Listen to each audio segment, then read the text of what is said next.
Hey ladies and gentlemen, I present you with a new video here.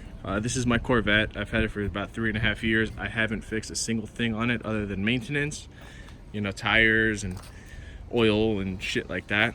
But there's a Z there, that's my friend Z.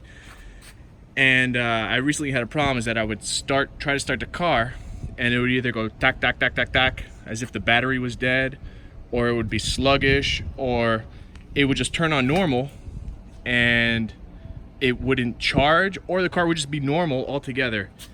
And I was chasing the battery, I was chasing the terminals, I was chasing the alternator, the fusible links. I didn't change anything, but I just didn't know what the hell it was.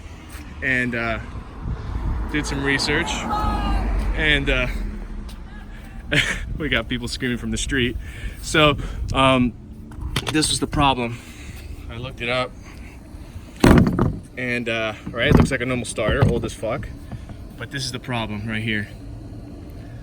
The heat gets it, and eventually the hot wire from the battery, 12 volt positive, meets here. So it wouldn't have proper contact to start the car.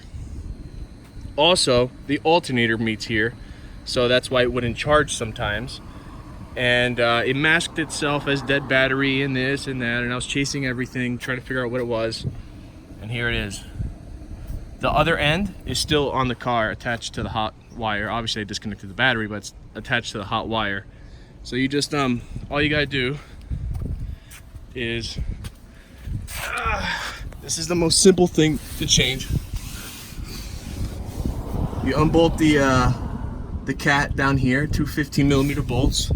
You loosen it up there. There's two studs there, 1, 2. And then there's two 13mm bolts that hold in the starter right here. This is the signal wire for the relay, for the solenoid on the top. And this is the stud that broke out.